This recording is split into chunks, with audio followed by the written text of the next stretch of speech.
Hello and welcome to a new Squirrel Views, and in this video we'll be looking at the Batman. Now, like many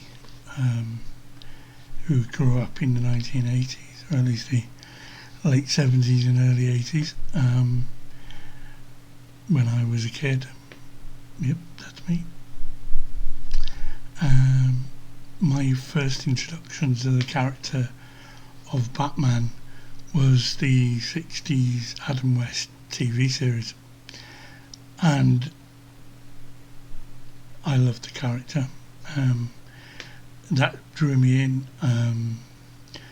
Then later it was a fantastic time to be a Batman fan.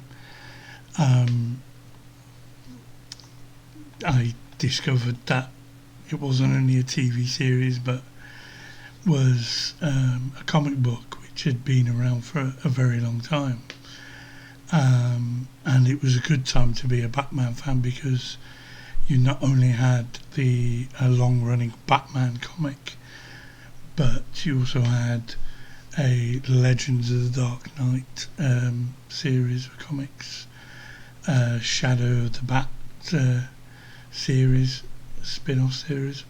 So there was actually a number of different comic book series running at the time.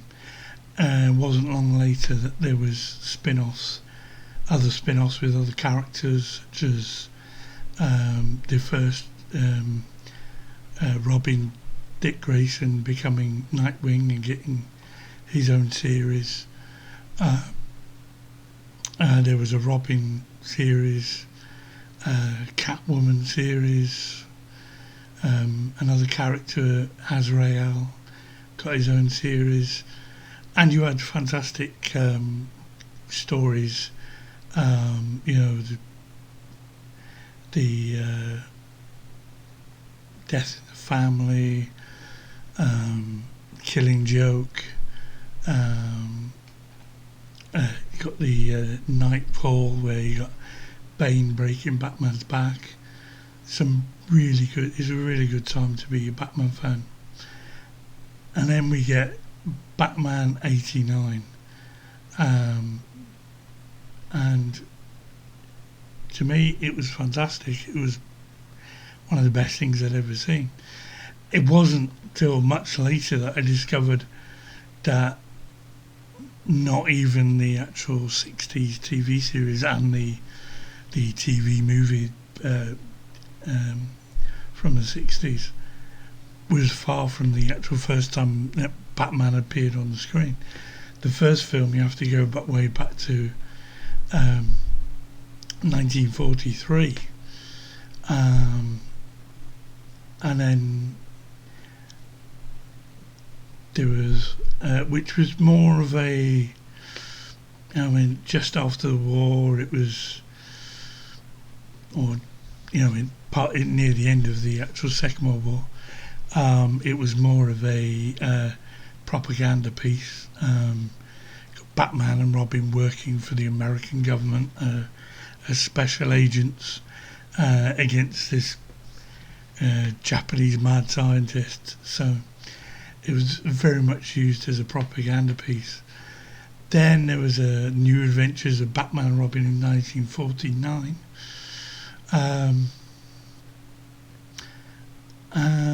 Which interestingly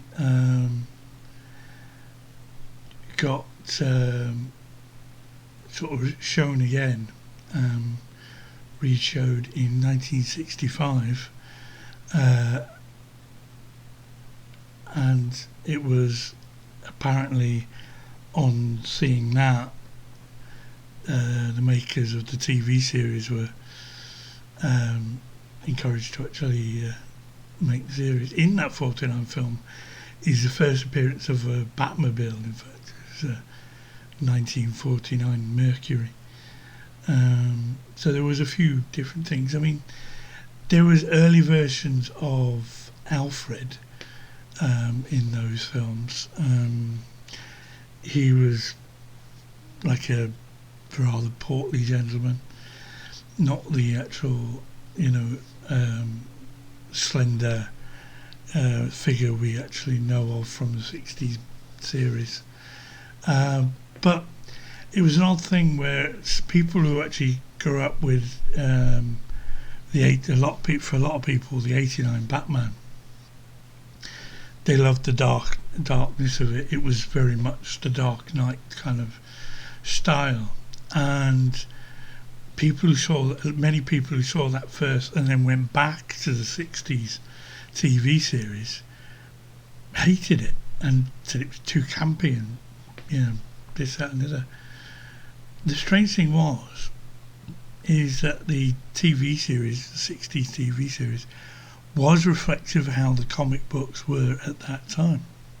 It was more campy in that style, and Batman '89 was, as I said, with the it was that time of Legends of the Dark Knight, separate actually comic series, and Shadow of the Bat.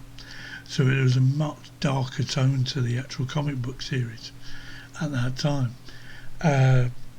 Again, there was a lot of issues with the fact that is it too dark and everything, and too dark for kids, and then particularly after the dark vision of the Penguin in Batman Returns, Warner Brothers decided that they needed to actually try to return a bit more towards the actual camp, and so Tim Burton was out, and then things really started getting bad. Batman Forever, with Val Kilmer as Batman. Now, Val Kilmer was okay. Wasn't a very good Batman and was pretty awful as Bruce Wayne. The biggest problem with Val Kilmer's acting in Batman Forever is there is no division. There is no, this is the Bruce Wayne character and this is the character of the Batman. He played them both as straight as each other, and there wasn't any difference, where you get a lot of times with some representations that you get the fact that you've got the billionaire playboy Adam West, not Adam, but Bruce Wayne, and then you've got this dark character called the Batman, and Val Kilmer just played them both exactly the same. Then you've got, you also had the fact that you had a really bad version of Robin, but you've also got the Riddler and Two-Face, or at least that's who they're supposed to be. The Riddler is basically just Jim Carrey being Jim Carrey, but dressed as the Riddler. And then you've got the fact that in the '89 Batman, the character of Harvey Dent was actually in the '89 Batman, played by the actual great Billy D. Williams. And then you're supposed to actually accept that sometime between the '89 film and Batman Forever, that poor Billy D has had some horrific accident and has turned into Tommy Lee Jones, and it's just awful. And then you get Batman and Robin, which when they say at that time, particularly from what he'd been seen in before with the George Clooney actually being in things like ER and everything, you got the impression that he would be really good as Bruce Wayne, but you weren't too sure as actually Batman. But because of the way the studio wanted to go even more campier and everything else, it was just awful. Both his Bruce Wayne and his Batman was just awful. And then you got the fact that the terrible pun, Victor Freeze Iceman, played by Arnold Schwarzenegger, and he got Poison Ivy, and you finally, I mean, as I mentioned about Nightfall when Bane breaks Batman's back, we finally get a depiction of Bane. He looks kind of right, but he's basically just Poison Ivy's goon. And yeah, so the film franchise was pretty much killed at that point. Then you've got the animated series, which was fantastic, especially Mark Hamill. Obviously more famous as Luke Skywalker, but being the voice of the Joker, he was just fantastic. And then you get the Nolan verse, the Nolan trilogy. Now, this is lauded by many as being fantastic, being more realistic. Well, let's take Batman Begins for a start. I mean, this is supposed to be Batman when he's first starting to be Batman. And it's supposed to be more realistic, is it? Okay, so... And he gets his first Batmobile, which is a fucking tank. How fucking realistic is it him driving around Gotham in a fucking tank? It's not realistic.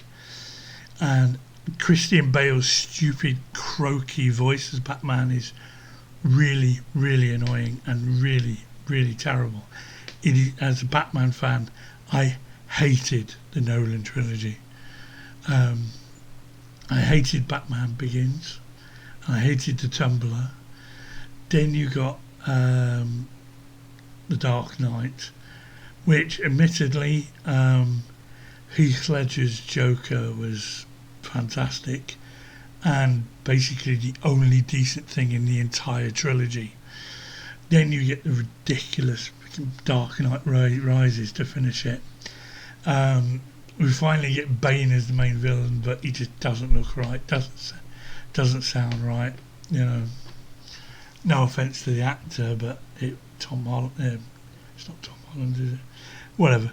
But it was just awful, and the fact that you've got Batman flying off to actually save the city from a nuke, and quite clearly gets caught up in that nuke and is quite clearly dead, and we're just expected to actually believe that he survived that and actually sitting on a beach somewhere. It was terrible. And as I say, a lot of people laud Nolan's trilogy as being the best.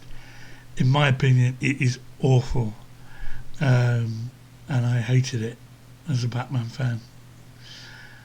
So again, we had a long wait. Then we got Batfleck. Now, there was a lot of criticism with Ben Affleck being Batfleck. I mean, it seems that me and the director Kevin Smith seem to be the only two people in the world who are excited at the idea of Ben Affleck playing Batfleck. I thought he was good as Bruce Wayne. I thought he was great as the Batman. Yes, there is issues with the way it was put together, Batman versus Superman, Dawn of Justice. There is issues with the film, and it's really disappointing that even with the actual director's cut, the best scene in it, because there's a bit too much of mopey Superman and not enough of brilliant kick-ass Batman. And then the one scene that's actually had the potential of being the greatest scene in the film, with Batman actually breaking into the lab to steal the kryptonite that was in there, that was taken from the actual crash ship from the previous, the mopey Superman film. It isn't in there. They never filmed that. All you get is the aftermath. They go there and the place has been trashed. You've seen the actual carnage that Batman has caused going in there, and all that's left is in the case where the kryptonite was, is just a batarang. And you're thinking, well, that would have been awesome, seeing Batman actually drop in there and cause that carnage. and it just doesn't exist. So there was problems with that, and then of course there was the issues with the Justice League film, and again studio deciding that Snyder's vision was too dark, and then quite possibly one of the most dishonourable, dishonourable, horrible things the film studio's ever done, taking advantage of the fact that he's had a loss in his family, and actually goes away to deal with that, and they take the opportunity to actually put their own director in it to completely crap on his film and actually just produce a campy crap, and further evidence that Joss Whedon shouldn't be allowed to actually be near any project like this. I mean, when it comes to Joss Whedon, I wasn't a huge fan of Buffy. When I did eventually see Firefly, I thought it was good. If you get it in the right order and not the order it was originally broadcast in, actually, after it was ruined by Fox. But his ideas for the second season, I'm glad he didn't get to do a second season. And what he done with that Serenity film was horrible. And then what he done to the actual Justice League film was tragic. So, but eventually, because of all the actual fan backlash, we did get the actual Snyder version of Justice League, and it is a far superior film. He is a far superior filmmaker to actually Joss Whedon in every way possible. And so, because of all the issues, and because of the actual backlash, Ben Affleck, after actually doing Batman vs Superman, there was supposed to be the Justice League film, and then he was supposed to be starring and directing in his own Batman trilogy, and he's not doing it, which I think is a real shame, because seeing Batfleck, it was really good. So because of all that, we had a long wait again, and then out of the blue we get the Batman. Now, it is interesting to actually think that pretty awful emo crap Twilight produced Robert Pattinson, and he's done some decent films since. So I wasn't sure about his choice of him and the Batman, but the more I heard about it, the more I saw about it, it looked pretty damn good. And what we eventually got is, in my opinion, as a Batman fan, one of the best Batman films ever. You get a Batman who's actually been described by the director, a Batman in his second year, so it's his second year of being Batman. So he's actually had some experience on the streets of Gotham as Batman.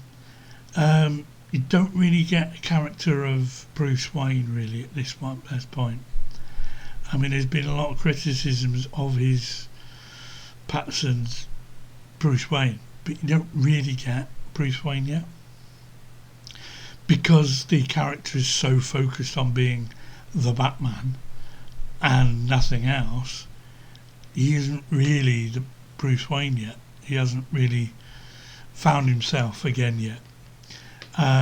But the way that the actual plot goes in the film, you've got that arc, almost like a redemption arc, where you've got that potential of the fact that he can actually, rather than the Batman being a symbol of just justice or vengeance, as he constantly goes on about, and the fact that he's actually got this reputation where people like the Penguin Cobblepot just actually call him Mr. Vengeance. um, and it's great. And then you get the this Zodiac killer inspired version of the Riddler, which is another awesome idea. And there's some couple of elements where from the actual, because it's supposed to be focused much on the detective side of it, and he seems a bit slow on the uptake. He's still quicker than anybody else, the Batman, on actually working out the clues, but some of them are pretty obvious, and you're thinking, well, he's supposed to be the world's greatest detective, and it's still taking him a bit of time. He's still doing it better than anybody else and working it out quicker than anybody else. But at the same time, you're thinking, well, I worked that out a lot quicker than he did. But, it does focus a lot more on the detective side and everything. And as I said, I love the look of the Batman in this. I love the look of his Batmobile. This just super tuned, rocket powered, pretty hot rod. It looks, and the sound of it is amazing. And it would, if you were the actual criminal, like the chasing, when he's actually chasing down Penguin, it would scare the shit out of you.